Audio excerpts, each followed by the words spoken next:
So you finally get them on the sales call. The lead is hooked in. You think you almost have them closed. You ran them through the entire scripting framework. You're feeling great. You get to the pitch and you think you actually won it over. And then you hear, I'll have to think about it. Or you hear a complete and utter no. So these are the two most common objections. I used to get the I think about it objection all the time. You've heard it 1,000 times before. Why they love this service or product.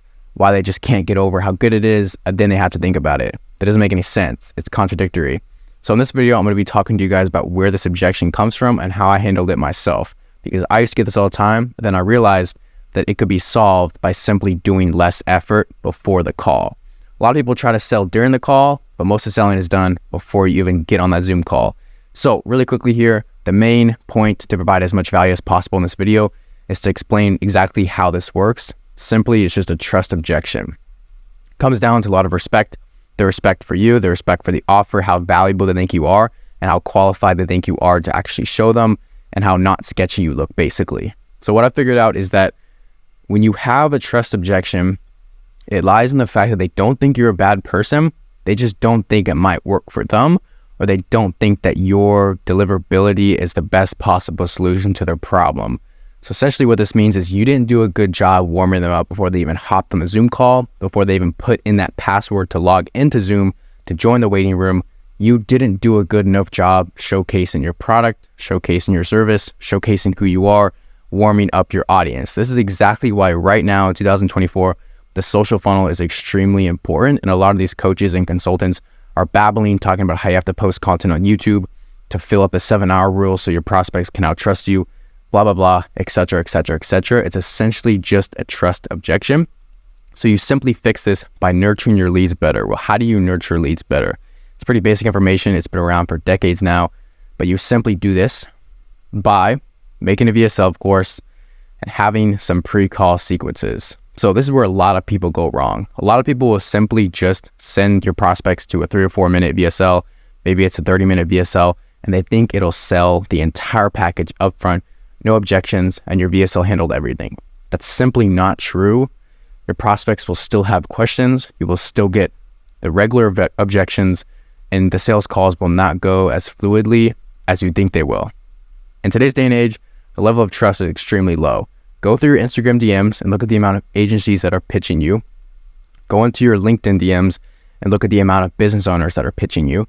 Go to YouTube. Scroll down the business section and the marketing section and tell me how many people are promoting their courses and their YouTube bios. I'll let you do that. You get the point. So the point is that everybody is selling something nowadays. And now it's a game of chess. Actually, it's advanced level chess of who can mask it the most while providing the most value, while not being taken for granted, while still showcasing a service or product. You have to ride the fine line of doing this. The best way to gain trust and to never get this objection again is by implementing a VSL into your pre-call nurture sequence and a free community. Why a free community, Patrick? You have to have a free community because it gets your prospects warmed up quicker than anything else.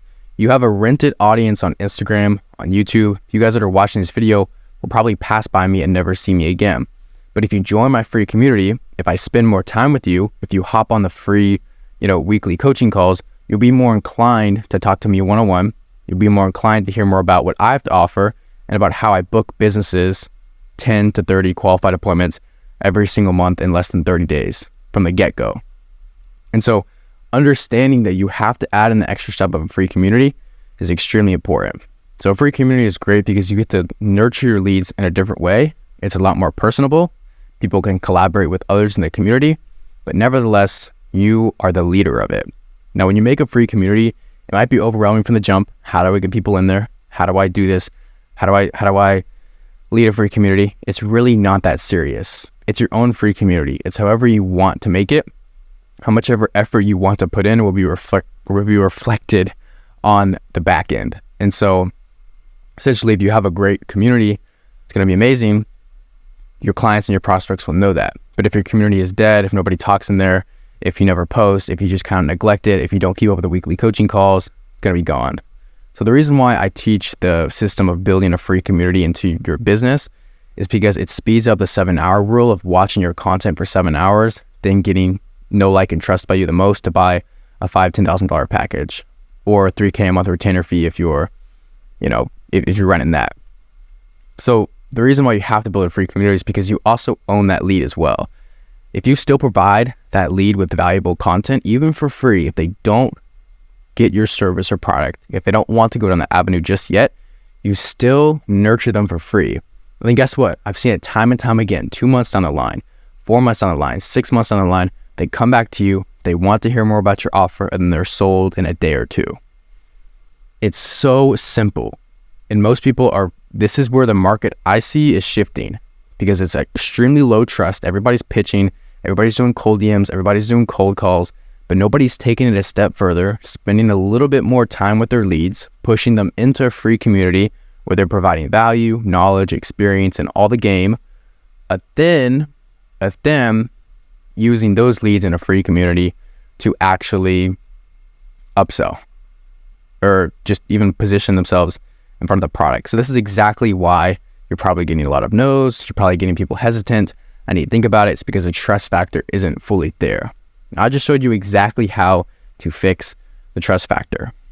And I'm going to be explaining really quickly right now. When you nurture those leads in your free community, I would highly recommend using School.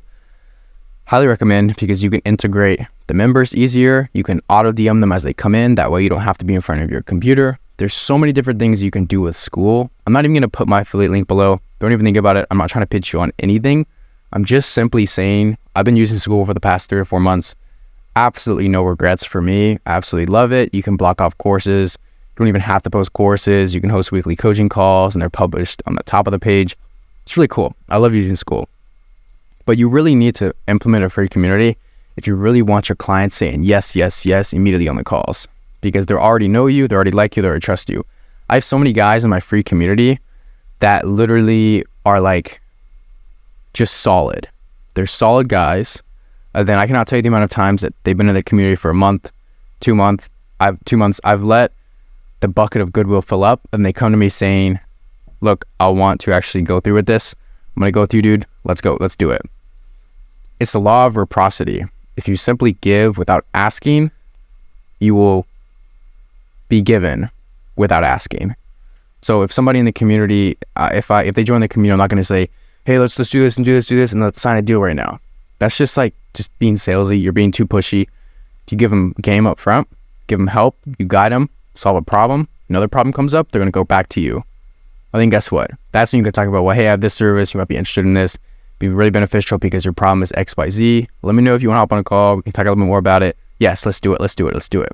Because when you give without taking, you'll receive without asking. So with that being said, that's exactly how you're going to handle the I have to think about objection. It's not by on the call. It's not on the Zoom call. You're not going to do anything on the Zoom call. It's actually before. By implementing a free community into your lead nurture mechanism. That's the end of the video, guys. Hope you guys enjoyed. Hope this had some value. Hope you guys learned some knowledge. I'll catch you guys in the next one.